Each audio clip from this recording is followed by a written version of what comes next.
nous avons des problèmes. Un frère d'à côté a eu, je dirais, la sagesse de nous rassembler pour trouver une solution. Il nous a donné la clé de la maison, qui est l'APG. C'est à nous de l'exploiter.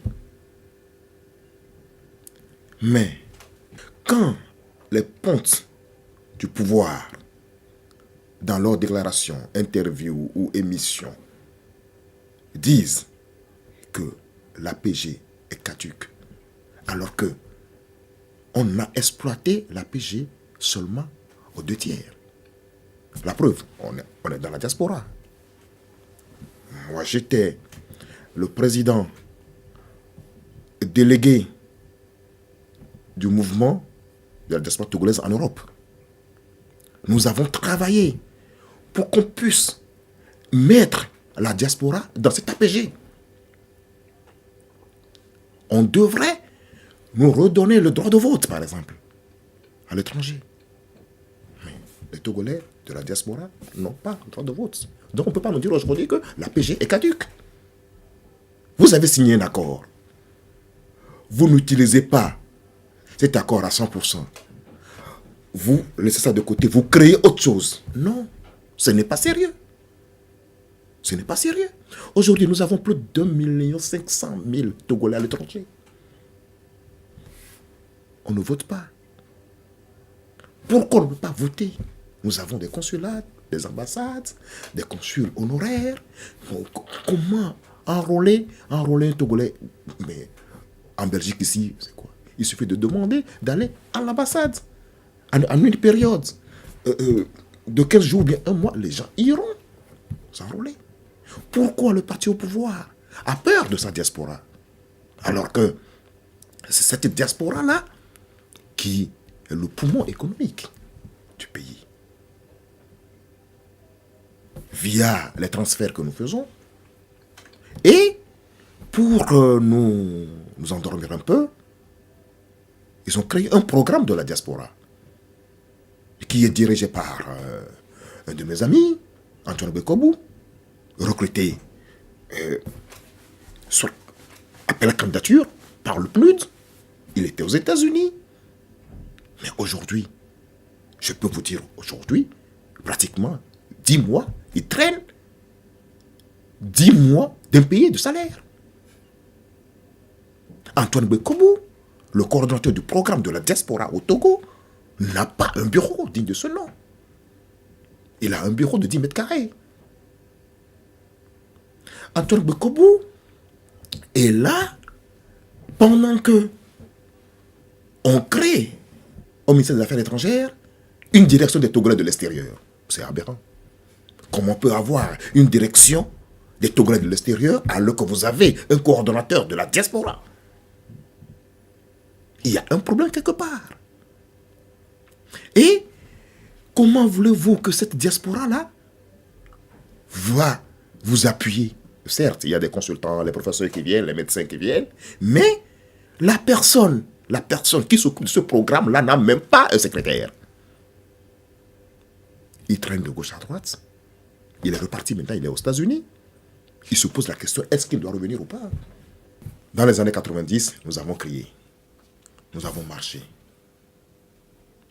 Jusqu'à ce jour, il y a une démobilisation, même au niveau de la diaspora, que ce soit à Bruxelles, en Allemagne ou à Paris.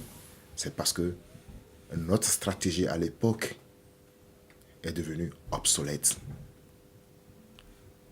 J'invite plutôt nos amis de la diaspora à utiliser leur carnet d'adresse, leur, je dirais, sagesse pour demander et avoir le droit de vote qui n'est plus, qui est une arme pour nous.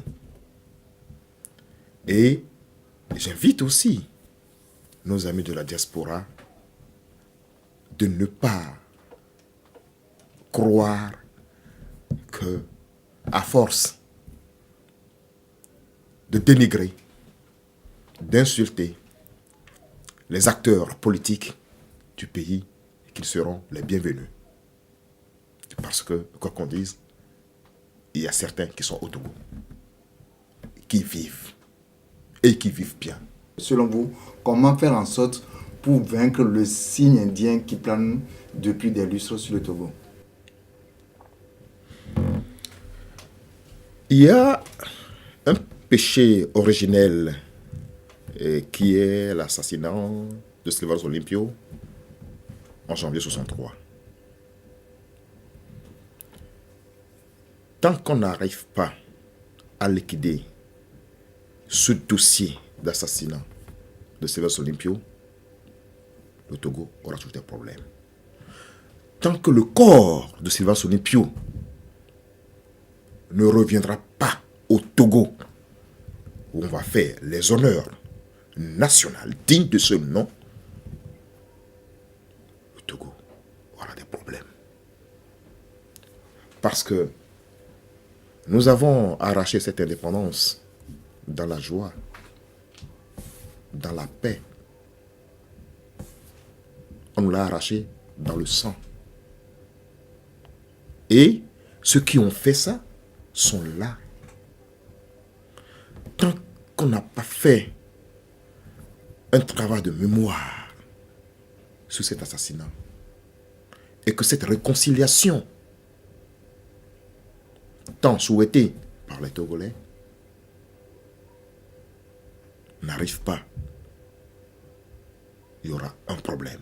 Oui, Encore. Oui, mais quand même, tout dernièrement, le chef de l'État togolais, Faure Gnassingbé, a mis sur pied, ou bien a nommé Dame Awa Nana, qui à l'époque fut président de la CENI et dernièrement président de la Haute Cour de justice à Abuja, CEDEAO, médiatrice de la République. Dame Awa Nana était présidente de la CENI en 1998 dans ce pays.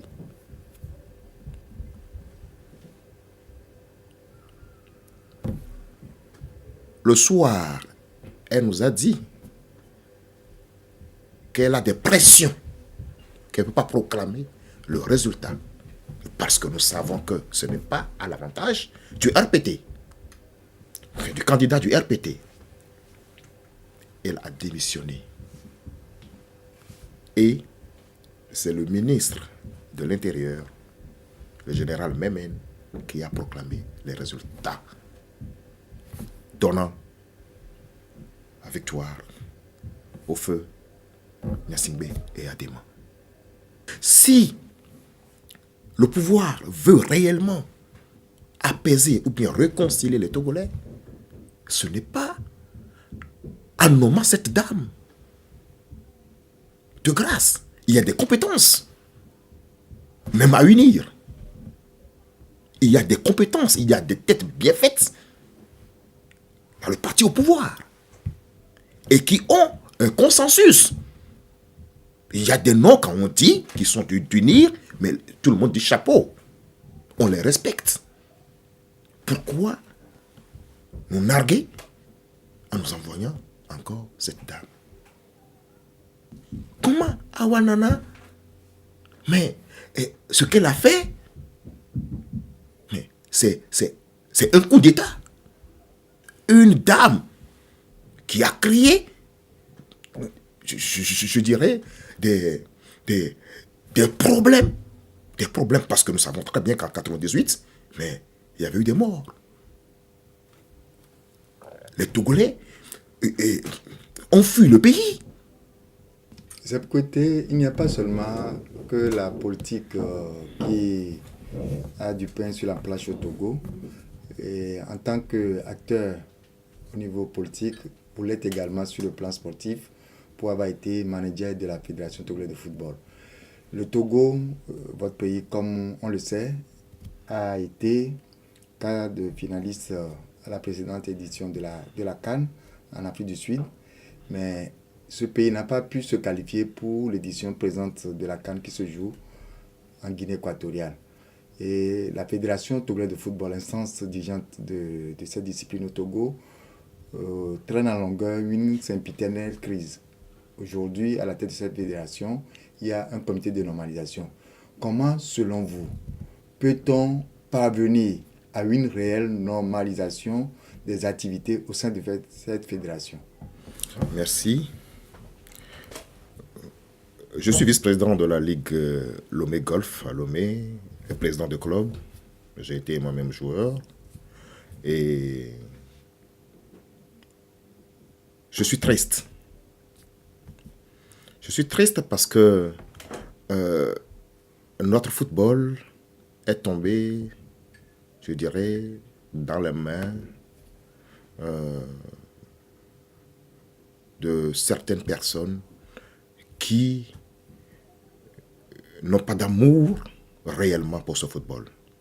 Je dirais que ce sont des businessmen. Les crises ont commencé en 1998, depuis l'élection du colonel Roch Singbe, fils de Yadema.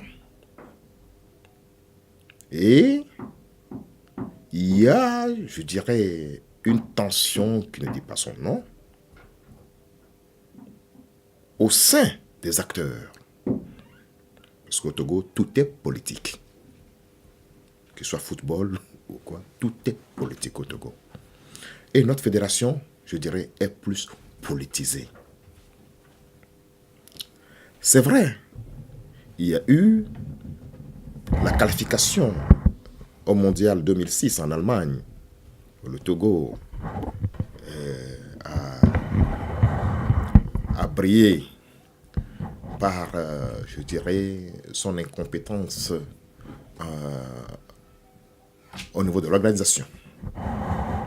Les crises, tout ce que tout le monde entier savait qu'il y avait un pays qui s'appelait le Togo. Il y avait Adebayor, mais il y avait nos crises aussi. Et en 2007, il y a eu une élection organisée par la FIFA et la CAF, où M. Tata Ablessi est devenu président de la Fédération togolaise de football. Et j'ai été nommé manager de cette fédération. 6 mois après, automatiquement, les crises ont commencé. D'abord, on a accusé le président d'avoir corrompu les arbitres pour un match entre le Togo et la Tunisie, en donnant de l'argent au trio arbitral. Cette affaire était déclenchée au stade. J'étais là. On rigolait. Parce que on savait que les personnes qui voulaient donner de l'argent à ces arbitres-là étaient déjà passées à la maison en proposant cette affaire-là. On a dit non. Parce que nous avions pris cette équipe mise au vert à Abidjan pendant 1 mois. Les enfants, ils sont bons. Nos cadets togolais, ils sont bons. Et nous avons dit, il n'y aura même pas un seul franc. Parce que nous savons, nous connaissons les qualités de ces garçons-là. Pas un seul franc. Ces mêmes personnes qui sont venues nous voir pour cette affaire de corruption, ce sont les mêmes qui ont remis cet argent aux arbitres. La crise a commencé. Le président a été sanctionné à vie. Et seul, il s'est battu. Nous sommes partis au TAS, en Suisse. Il a gagné. Il a gagné, mais les personnes ne voulaient pas ce monsieur à la tête de cette fédération parce qu'il n'était pas de l'ordre. Tata était à Abidjan. Il venait à Lomé, il avait son club. Bon, et du coup, il sort comme ça et devient président de fédération. Non. L'establishment de football n'accepte pas ça. On l'a écarté. Après le TAS, Tata revient à la fédération. Bon, Mais il faut reconnaître que nous avons aussi commis une erreur. Le président ne pouvait pas remettre son titre en jeu en voulant refaire une élection. Il a été battu. Il a été battu à plate couture par le colonel Roch Gnassingbé, qui l'avait battu 24 contre 23. Roch l'a battu 30 contre 8. Cherchez l'erreur. Ça prouve que les acteurs se sont ligués contre ce monsieur. Il est parti, d'accord. Maintenant, la personne qui faisait les présidents et défait les présidents à la FTF n'est que le président du club de Maranatha, qui est Gabriel Ameyi. Il est devenu président de la fédération. Nous pensons que les crises allaient s'estomper. Mais non, parce que d'autres acteurs aussi ne sont pas d'accord sur sa gestion. La preuve, le 19 décembre 2012, la FIFA lui a retiré la signature. Un président de fédération qui n'a pas de signature n'est plus président. La FIFA a installé un cabinet KPMG pour le décaissement de la fédération. Tant bien que mal, les acteurs observaient le comportement du bureau. Le bureau même s'est divisé.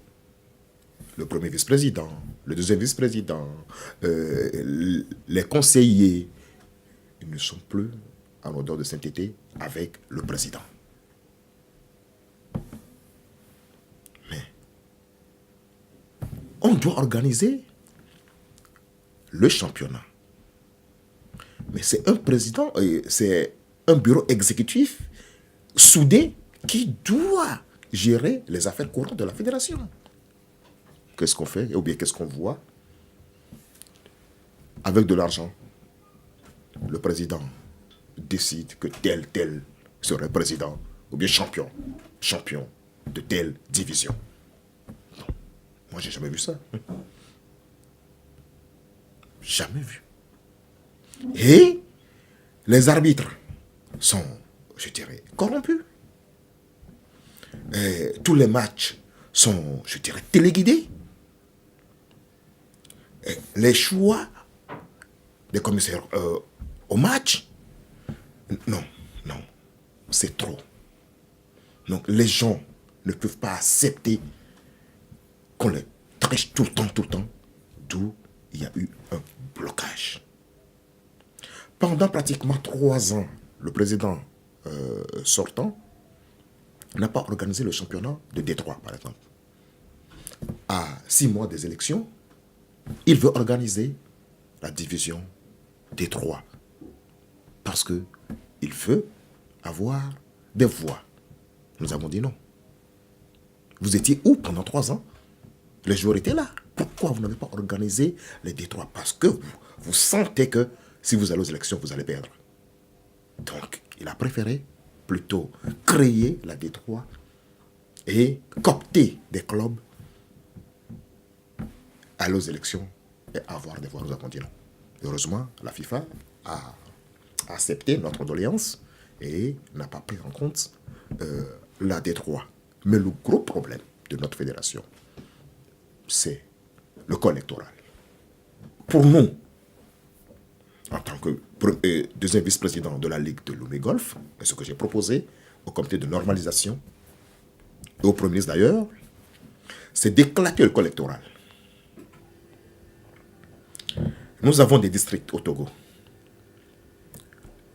Le football se pratique à la base dans les districts. Bon, nous avons 14 ligues dans le pays. Chaque ligue a au moins 10 districts. ça fait déjà 10 fois 14, ça fait 140.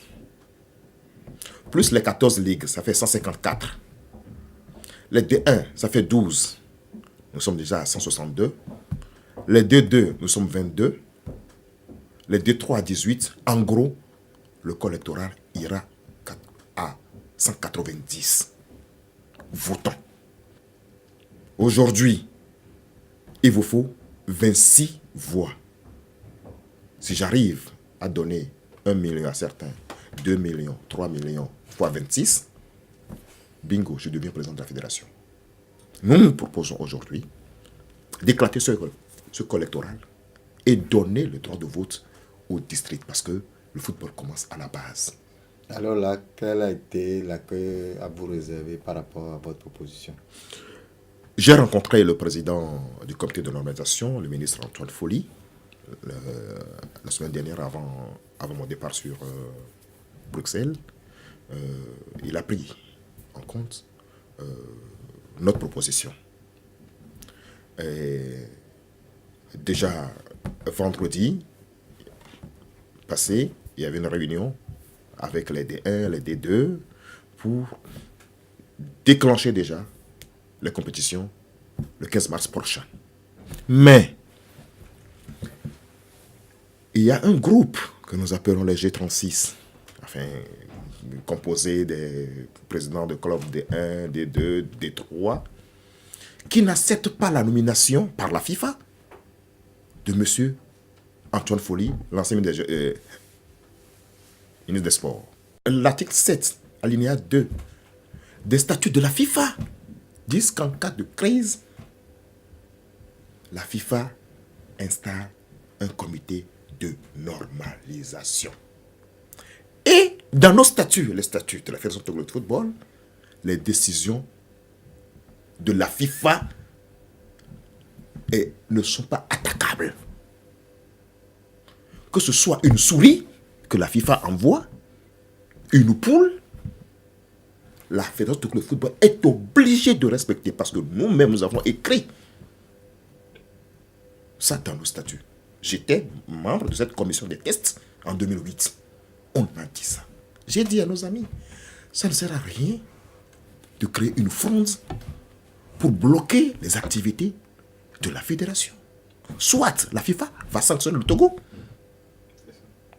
ou bien la FIFA va sanctionner et personnellement ces présidents de clubs qui ne veulent pas accepter la décision de la FIFA. De deux choses l'une.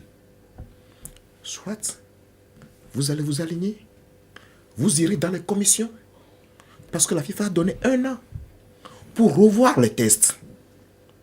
Et on a besoin de revisiter nos tests, parce qu'il y a des lacunes. La preuve, nous avons que nos statuts. Nous n'avons pas les organes, les tests organiques. Règlement intérieur, le règlement financier, la DTN, il y a tellement de problèmes à faire. Il y a beaucoup de choses à faire. Donc la FIFA nous donne 1 an de faire je dirais, nettoyer les écuries de jazz de notre fédération et aller aux élections en novembre 2015. Bon, c'est quoi? Ça a commencé depuis décembre. Nous avons déjà perdu 1 mois. On ne comprend pas. C'est parce que certains ont déjà investi dans la corruption pour aller aux élections. Le Togo n'est pas la Syrie. Certes, nous avons des problèmes. Nous avons des problèmes de gouvernance. Et pour remédier à ce problème de gouvernance, nous sommes obligés de tendre ou bien d'accepter la main tendue aussi des gouvernants pour pouvoir mutualiser nos forces et développer notre pays. Nous ne sommes que des passagers sur cette terre. Le Togo restera. Et que soyons sereins que dans les 10 années, le Togo va prendre son envol.